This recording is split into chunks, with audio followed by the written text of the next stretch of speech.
Welcome to another episode of Access for All Supports and Services in your community. This show is brought to you by the Center for Excellence in Disabilities at West Virginia University and by the West Virginia Library Television Network. I'm your host, Melina Danko from the Center for Excellence in Disabilities, also known as the CED. On today's show, we will be discussing West Virginia Traumatic Brain Injury Services. With us today, we have Jeanette Mach, the Program Manager for West Virginia Traumatic Brain Injury Services at the CED. The CED is the Governor's designated lead agency for traumatic brain injury in West Virginia. We also have joining us Pam Reynolds, who is the Regional Resource Coordinator with the West Virginia Traumatic Brain Injury Services for the Charleston area and surrounding counties. She also has the unique perspective of being a parent of a survivor with a brain injury. Welcome, ladies, and thanks for joining us. Hi, thanks for having us. Now, Jeanette, can you start by telling us what is a traumatic brain injury? Traumatic brain injury is a jolt or blow to the head, or it can be a penetrating injury that causes a disruption of brain functioning. Okay, and I always want to clarify traumatic brain injury is what the difference is there, right?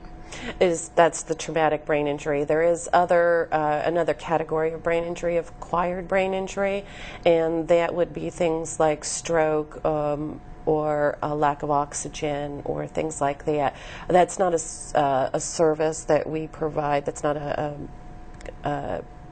disability that we provide services for, although we do have information at our office that if anybody needed anything like that, we would be able to help them with it. Okay, thank you. Now, I know we've been hearing a lot in the news lately about traumatic brain injuries. Why is that? Traumatic brain injury is called the silent epidemic. It is a lot of times people can seem perfectly normal but have disruptions in thinking, and memory is an issue. In the news right now, our medical interventions are getting such that we have so many different interventions that the disabilities are greater. Most people didn't survive before, and so when we our hospitals and emergency rooms and things, more and more people are surviving, and that causes disabilities. The Afghan war in Iran is bringing back veterans that have blast injuries, and I know that you've been hearing more and more about the sports injuries and concussions, and our NFL and our national teams are paying more attention to that, and we're getting more research. So it is something that can happen to anybody at any moment, and so we all need to pay attention to what we're doing every day. Yeah, absolutely. Now, Pam, can you tell me what are some of the causes of a traumatic brain injury? Well, the main cause of a brain injury is that of falls, and followed by that are motor vehicle accidents. But it can occur in a lot of situations, such as blast and explosion. It could be near drowning, such things as an ATV accident, motorcycle accident. Did I say near drowning? That was one that we also deal with, and so there are a lot of different ways that people can get those, and also with sports related, as Jeanette was talking about. Sure. And then how do people know if they have a traumatic brain injury? What would some of the symptoms be? Well, one of the basic ones is a cognitive symptom, and that is short-term memory loss, just not remembering something that just happened, of completely forgetting it. There's fatigue involved, could be headaches. People may be disorganized, and they also become impatient at times. Also, there are some physical injuries that symptoms that could arise, such as vision problems or something with balance. Sometimes the person will be depressed. They might be anxious. A lot of different things that maybe you wouldn't think of or catch unless you were specifically looking for them, but that are related to brain injury symptoms. Now, I think it's interesting that you said that some of the things that you wouldn't necessarily catch, because I've heard, a lot of people, said, oh, I had a concussion. Now, would a concussion be a type of traumatic brain injury? Yes, it is considered that, and that is why I think that a lot of the sports teams are being a lot more watchful, like we were saying before, to make sure that their team members are safe before they go back on the field. I mean, I really think that's interesting and a big point to bring up, because people hear that word concussion so often that they may not, that they think that that's a normal thing and that you just, move on, and after, a few days or a few weeks you're fine, but they may not realize that some of the symptoms that they're having afterwards, like the depression or fatigue and things, could be related to that. So I really think that that's an interesting point for us to show. Now, Jeanette, can you tell me about the West Virginia Traumatic Brain Injury Services at the Center for Excellence in Disabilities? The West Virginia Brain Injury Services is funded by the Department of Health and Human Resources, and it is also partly funded by the U.S. Human Resource Association. I think I got a HRSA grant. We have 6 resource coordinators that go throughout the state. Each one has a region. Pam is one of our regional coordinators, and they actually go to the survivor's home and help ask questions and find out what their needs and resources are, and can connect them with the existing resources in their community. Every community in West Virginia is a little bit different, so the resources coordinators are based around the state, so they have knowledge of those resources.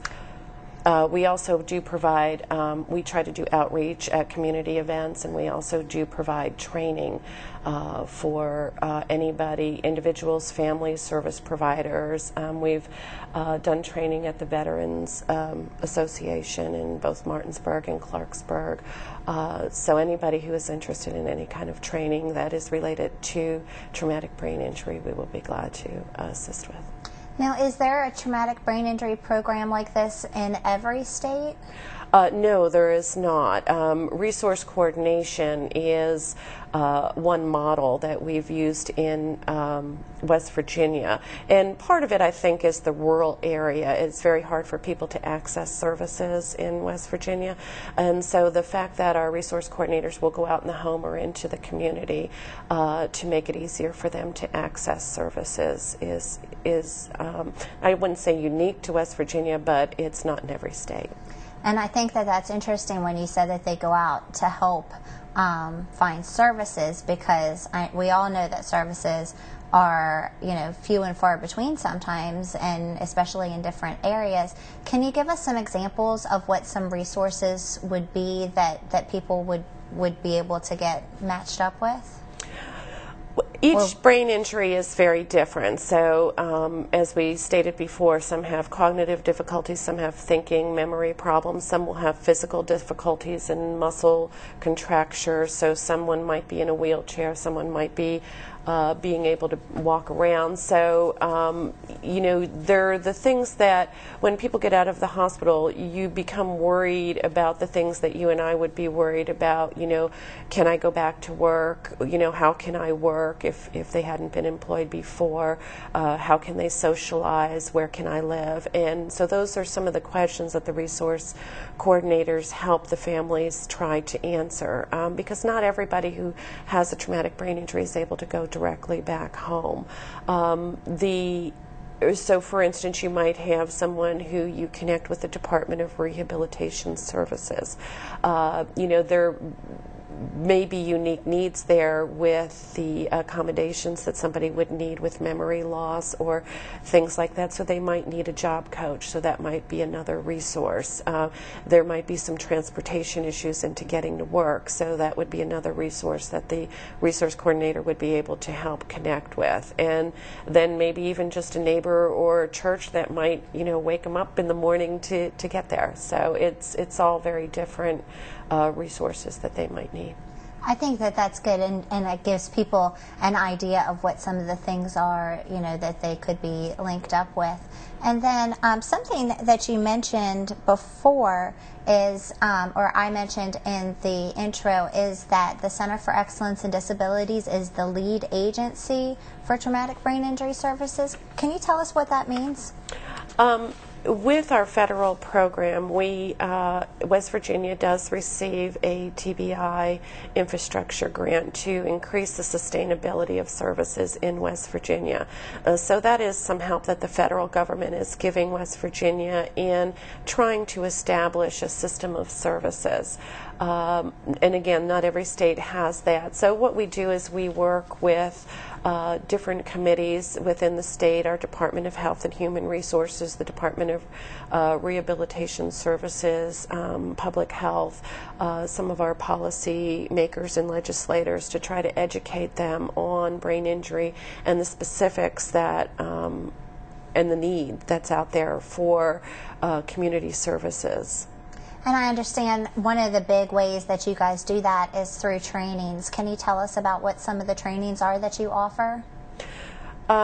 We offer positive behavior. Behavioral support is a big problem with brain injury in the more severe cases. So we offer positive behavioral support training. We offer just TBI 101, what is a brain injury, those types of things. And we tailor our training to the particular audience that we're going to. So a mental health therapist might want to know about TBI and substance abuse, whereas a personal care attendant might want to know some compensatory strategies to help the person with their activities of daily living. So our trainings are very particular to the audience that we're doing, but they all revolve around what is a brain injury, what are the effects, what are the causes, and how you can help. Sure, and then there are some direct services that you offer as well. Can you tell us about that? Well, besides the resource coordination where we actually go out into the home and the community with the individual, we do offer neuropsychological assessments through the Center for Excellence in Disabilities with Dr. James Petrick, and he will do a neuropsychological assessment if that is what is felt is needed to move the person along. And then he meets with the family and he will explain the results. A neuropsychological assessment is taking maybe the brain and slicing it a little bit thin and doing some kind of fun exercises, blocks, or and it kind of tells the person how they're thinking. And sometimes there is a difference between before they were heard and afterwards, and that gives us an indication if a TBI or a brain injury has happened, and two, the severity of it, and what areas should we pay attention to. Is there problems with attention? Is there problems with memory? Which one's worse? And those clinics are held at Martinsburg, Morgantown, and at our Big Chimney office near Charleston. Great, and if people are interested, they can find out about it through your 800 number, through your website. But I also know that there is something that you guys focus on that's called person-centered planning. Can you tell us what that is? Correct. The person-centered planning is, as I said, no two injuries are alike, no two people are alike. So what we try to do in dealing with our families and developing where the needs are and evaluating that is to focus on the needs that that person wants. So what might be important to you might not be important to me. So we really look at where that person is in their life, what they want, and then we try to arrange those resources around that. And I think that's the best part, personally. From my experience, I think that's the best part, and what really makes your project unique and successful is because you really don't have that cookie-cutter approach to providing services. You really look to see what could be helpful for each individual person. And all the families are different. So, sometimes the families will have if you can get a support team around that individual, it makes it a little bit easier for that person. Sure. Well, we appreciate the information you're providing us with today. We're going to take a quick break, and when we come back, we're going to continue talking about West Virginia Traumatic Brain Injury Services. So please stick around.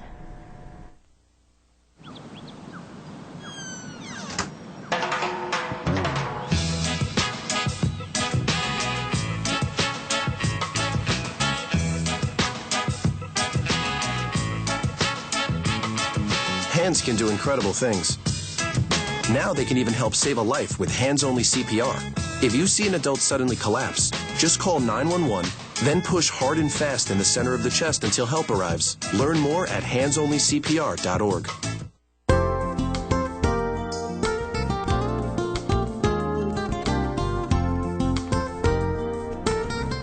Hello, and welcome back to Access for All Supports and Services in your community. If you are just joining us, we have been discussing West Virginia Traumatic Brain Injury Services. With us today, we have Jeanette Mach, the Program Manager for West Virginia Traumatic Brain Injury Services at the CED. The CED is the Governor's designated lead agency for traumatic brain injury in West Virginia. We also have joining us Pam Reynolds, who is the Regional Resource Coordinator for the West Virginia Traumatic Brain Injury Services for the Charleston and surrounding counties.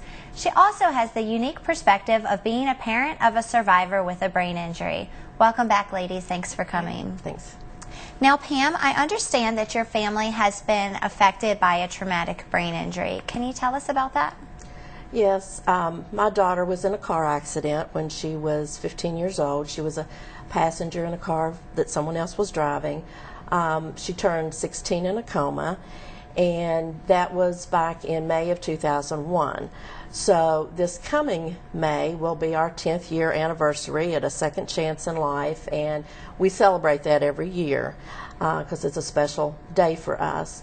And what she has gone through and what we have gone through is a lifelong journey. It's something that we have to work on and deal with every day of our lives.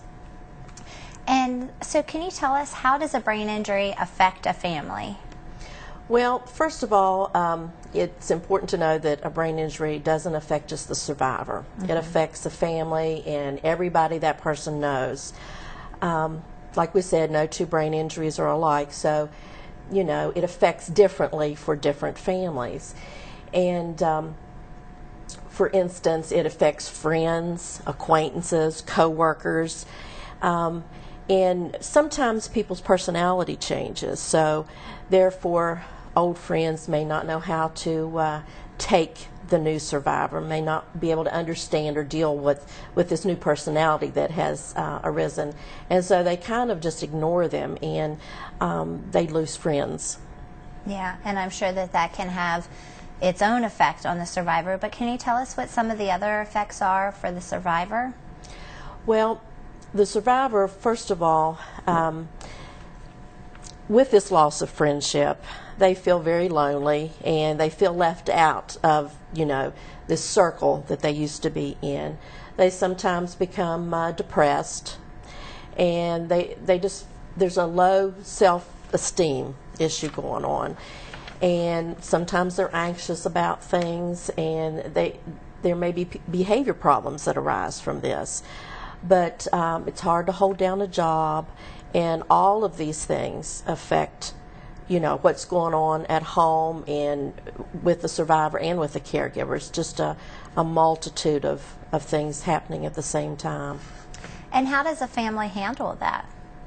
Well, most families will go through like different stages, almost like grief. First of all, there's this stage of just being shocked. You know, there's no way this is happening, you know, to my family. This happens to other people. And then they go through the denial of no, this, I'm really not going to accept this. This just cannot be happening. And then they become frustrated and angry that their loved one is just not making the progress that they think they should be. And so they get very frustrated.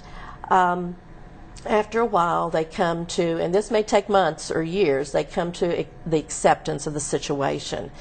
And then last of all, there's usually sadness of what could have been, what might have been in the future.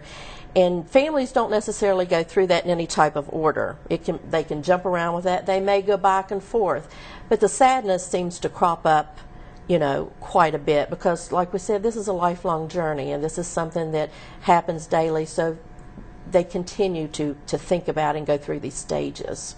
Sure, and like Jeanette said, it's something that can happen at any time. It's not something that you've had, you know, 15, 20 years to get used to, you know, when it happens. It's a surprise. Yeah, it's a sudden change. It's not, you know, like we said, it's not like something that you just find out about, and I mean that you knew was going to happen, and it's also something that's not completely fixable like most injuries are. So we know that it's long-lasting and that we have to find solutions to deal with that. Sure. Now, besides emotional adjustment, are there other effects on the family? Yes, there are. Families may have financial problems. There may be issues as far as jobs go. The family may be a two-parent family, and maybe one person decides that they're going to stay home with the loved ones. And so therefore, you have only one income coming in.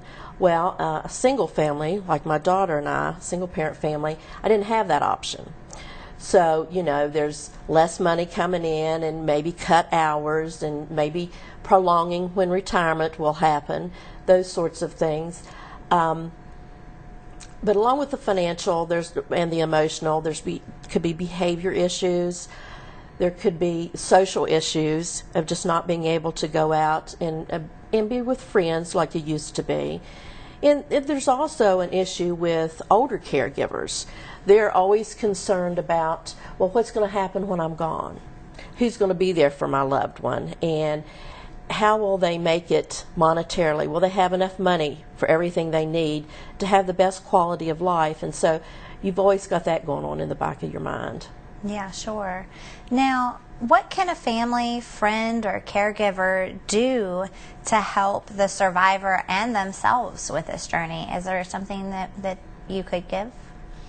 Well, first of all, I think it's important for other people to recognize and know that there's a different acceptance level of this family, that the family's changed, the survivor is different, and so it kind of changed the whole family dynamics.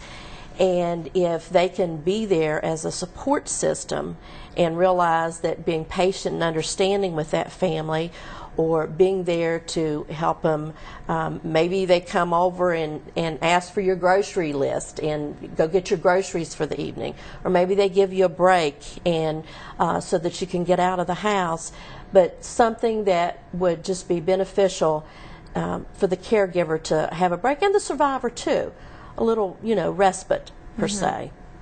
Sure. And then what about the caregiver and the family members?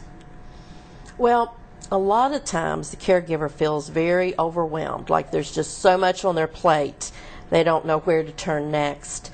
And I'm sure the survivor feels that way too.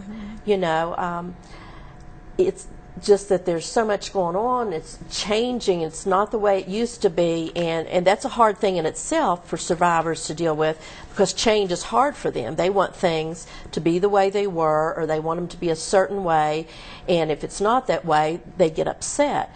So caregivers, they need to have a break. They need to be able to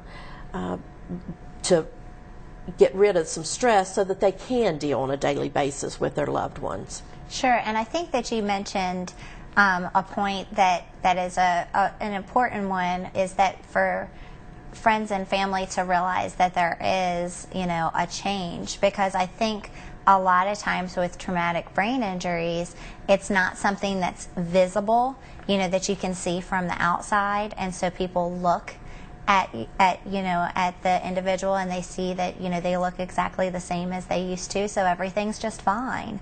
And I'm sure that that's something that is a difference for people to accept as well.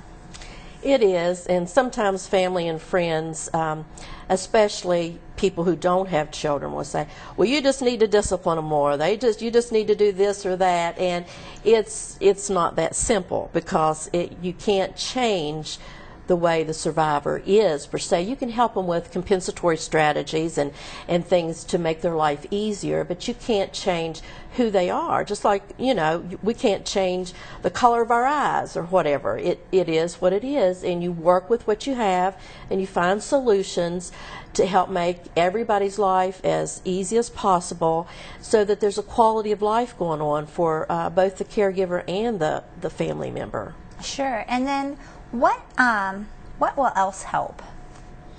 Well, When I was in the hospital with my daughter, the Brain Injury Association, they showed up the first night we were there and gave us information.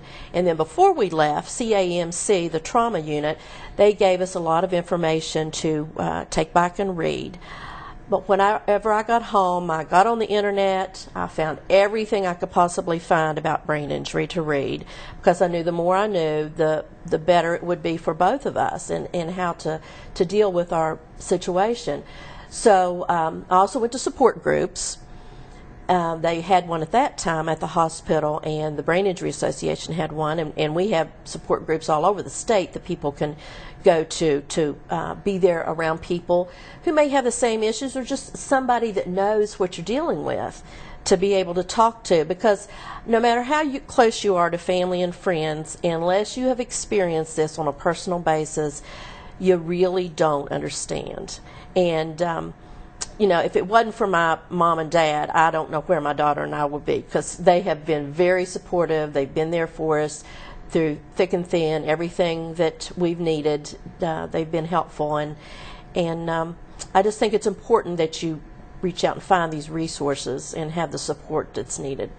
Sure, and one of those great resources is you as a resource coordinator for the Traumatic Brain Injury Services. But you weren't always you weren't always in this field, were you? No, I taught for 30.5 years, and I taught regular school, and I ran alternative schools, and that gave me a different outlook, because I also dealt with the brain injured student, and that was just a little different way of dealing with the survivors. And I also could take the information that I learned to my daughter's teachers when she was in school to help them be able to help her learn better. And so then I decided to get into the brain injury field. I found there was an opening, and I applied, and I thought, this is a way that I can learn more about something that I knew a little bit about just on a personal basis, but there's all kinds of brain injuries, and like we said, they're so different that what I felt like I knew was a drop in the bucket compared to what's out there to learn about brain injury. We're learning so much more every day about it. Sure.